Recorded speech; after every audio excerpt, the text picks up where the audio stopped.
Assalamualaikum warahmatullahi wabarakatuh. How's life? Bagaimana kabarnya hari ini? I hope you are doing great. Saya harap anak-anak semuanya dalam kondisi baik ya. Oke. Pada pertemuan kali ini, for this meeting, we will talk about argumentative text. Apa sih argumentative text itu? Mari kita bahas bersama-sama.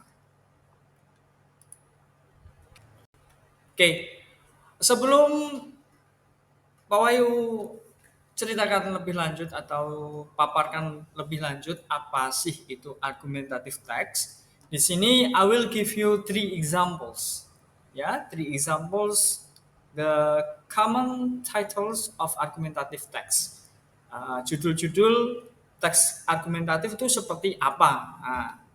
Untuk judul-judulnya biasanya mengandung nanti argumentasi jelas ya atau pernyataan sudut pandang dari penulis. Untuk judul yang pertama, ini contoh di example. Should governments prioritize environmental policies over economic growth? Yang artinya apakah pemerintah harus memprioritaskan kebijakan lingkungan daripada pertumbuhan ekonomi. Nah, untuk yang judul yang kedua ada Why is it important to drink sufficient water regularly? Mengapa sih sangat penting untuk minum air yang cukup secara teratur? Sedangkan yang ketiga, contoh judul di argumentative text sendiri itu adalah Is climate change a serious threat? Apakah perubahan iklim itu adalah ancaman yang sangat serius? Jadi itu adalah untuk pembuka contoh-contoh dari contoh-contoh dari argumentative text itu sendiri. Dan biasanya argumentative text ini tuh nanti di aplikasi di kehidupan sehari-hari itu biasanya bisa untuk debate ya.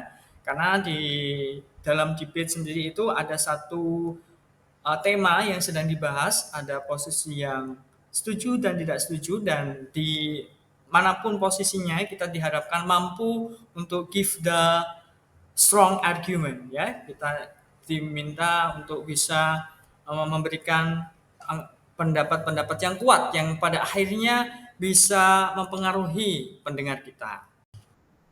Selanjutnya dalam aplikasi keseharian, selain untuk debate, argumentative text ini juga bisa digunakan atau bisa kita temui dalam pidato-pidato ya, pidato political speech ya, pidato-pidato politis seperti Mr. Barack Obama dan seperti presiden-presiden ya, atau seperti Pak Prabowo.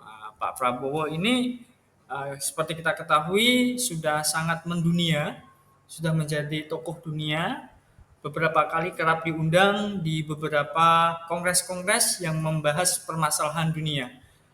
Dalam pidatonya terkadang Pak Prabowo pasti tidak luput untuk di mana dia memberikan argumentasi beserta untuk mengajak yang pendengarnya untuk sepaham dengan apa yang disampaikan oleh Pak Prabowo seperti itu. Ya, terus tujuannya apa Pak? Tujuannya jelas untuk argumentative text sendiri itu satu to convince the reader to consider a different point of view by using supporting data, facts, or statistics.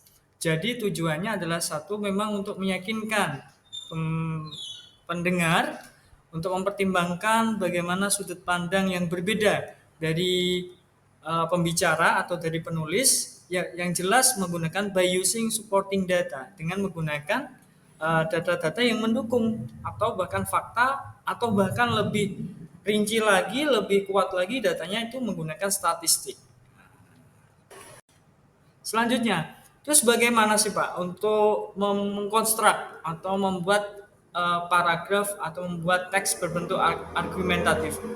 Sepertinya kita perlu mengetahui bagaimana ini ya langkah-langkah atau generic structure dari narrative text ini sendiri.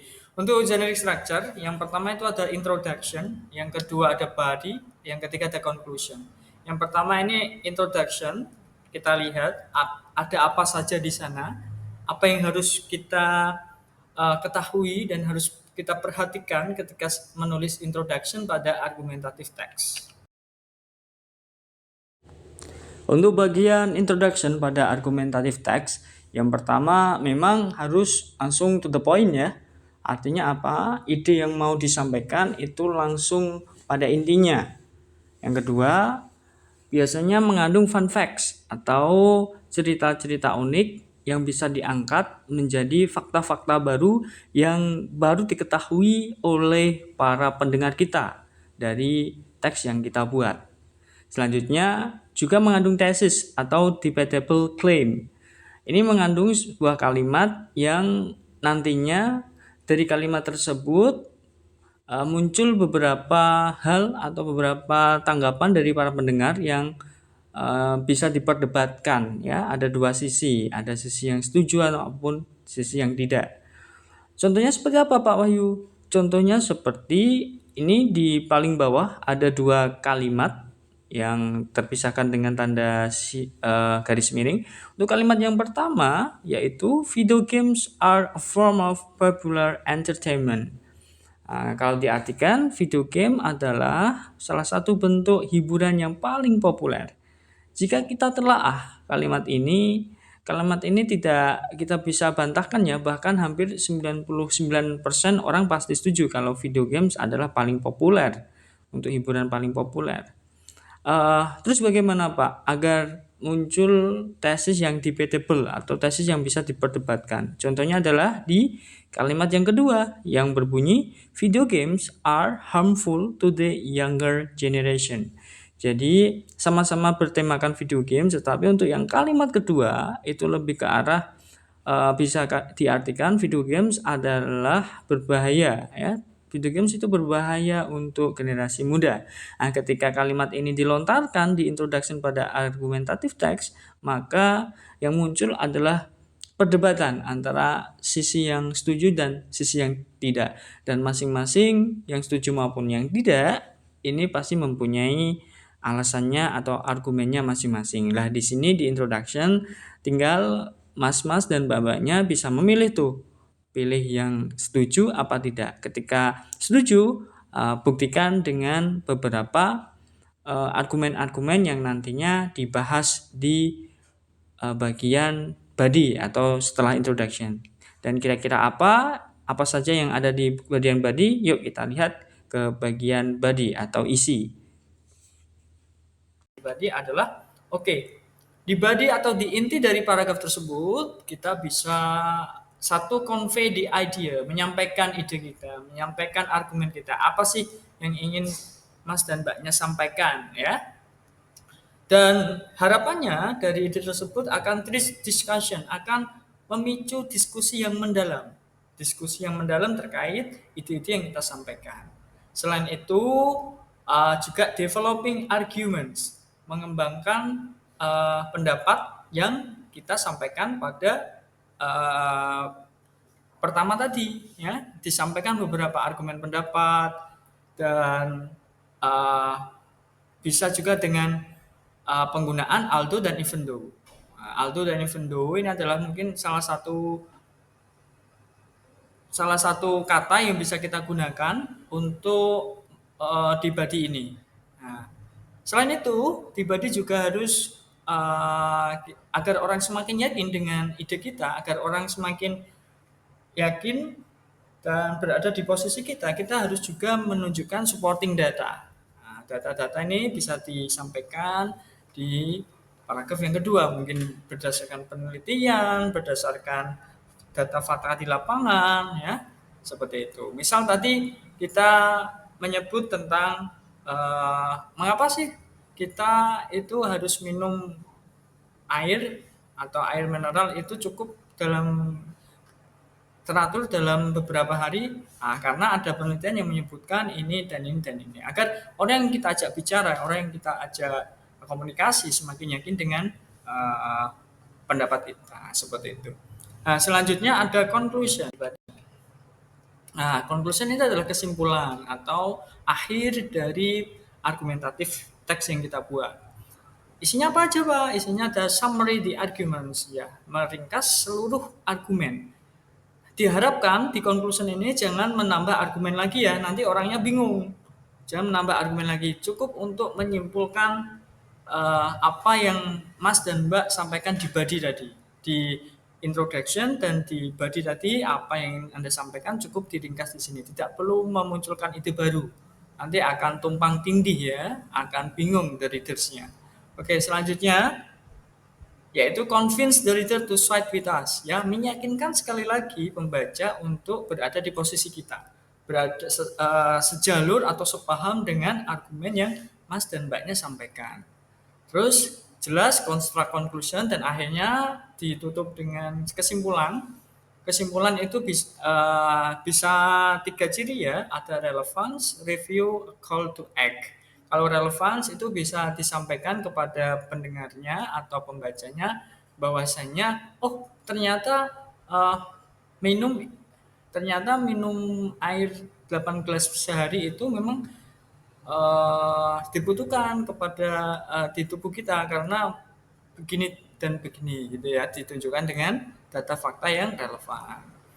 Untuk review ini juga bisa berdasarkan orang yang sudah melakukan uh, kegiatan baik tersebut, seperti apa pengalamannya.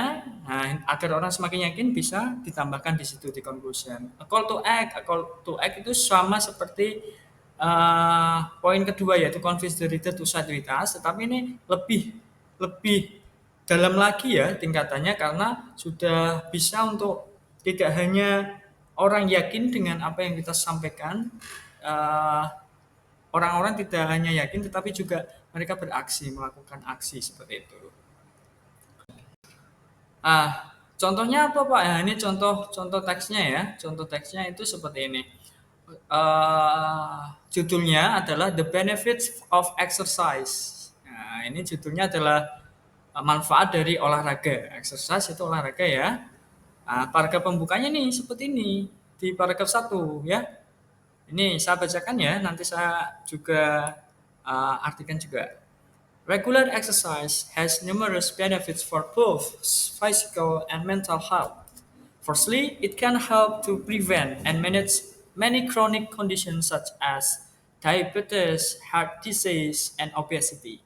This is because exercise helps to improve insulin sensitivity, lower blood pressure, and reduce inflammation in the body. Jadi artinya olahraga secara teratur memiliki banyak manfaat untuk kesehatan fisik dan mental. Pertama, olahraga dapat membantu mencegah dan mengelola banyak kondisi kronis seperti diabetes, penyakit jantung, dan obesitas. Hal ini karena olahraga membantu meningkatkan sensitivitas dan menurunkan tekanan darah, serta atau mengurangi peradangan dalam tubuh. Nah ini di introduction ya, di introduction tadi sudah disebutkan bahwasanya ini memperkenalkan topik atau tema yang akan kita bahas, akan kita perbincangkan. Terus bagaimana Pak dengan badinya? Contoh badinya, badinya seperti ini. Nah ini kebetulan nih akan ada 2 paragraf. Paragraf pertama tadi ada paragraf pembuka, introduction. Nah ini paragraf inti, di mana paragraf inti membahas secara detail argumen-argumen penulis. Contohnya, saya bacakan ya. Moreover, exercise is also beneficial for mental health. It has been shown to reduce symptoms of anxiety and depression, improve cognitive function, and enhance overall well-being. In fact, regular exercise has been found to be just as effective as medication in treating depression. Selain itu, olahraga juga bermanfaat untuk kesehatan mental. Hal ini telah terbukti dapat mengurangi gejala kecemasan dan depresi, meningkatkan fungsi kognitif, dan meningkatkan kesehatan secara keseluruhan. Bahkan, olahraga secara teratur ditemukan sama efektifnya dengan dalam mengobati depresi. Ya, itu adalah salah satu contoh dari body dari argumentatif teks. Selanjutnya, however, some people argue that they do not have enough time to exercise or that they do not enjoy it. While it can be challenging to fit exercise into a busy schedule, there are many ways to incorporate cycle activity into your day, such as taking the stairs instead of the elevator, going for a walk during your lunch break, or doing a quick workout at home. Nah, jadi ini beberapa argumen atau pernyataan tambahannya yang menguatkan bahwasannya sangat bermanfaat olahraga itu ya. Saya bisa bacakan artinya, namun beberapa orang berargumen bahwa mereka tidak memiliki cukup waktu untuk berolahraga atau tidak menikmatinya. Meski menjadi tantangan untuk memasukkan olahraga dalam kegiatan yang sibuk, ada banyak cara untuk memasukkan aktivitas fisik ke dalam kegiatan ini ya, seperti naik tangga daripada menggunakan lift, berjalan-jalan saat istirahat makan siang, dan melakukan latihan singkat di rumah. Nah, ini memberikan salah satu rujukan aktivitas atau pernyataan pendapat untuk orang-orang yang memang sibuk dan bahkan tidak sempat untuk berolahraga.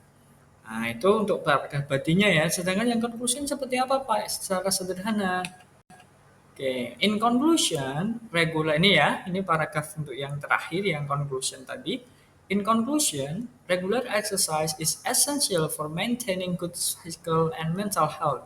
While some people may find it challenging to get started, there are many benefits to be gained from incorporating cycle activity into your daily routine.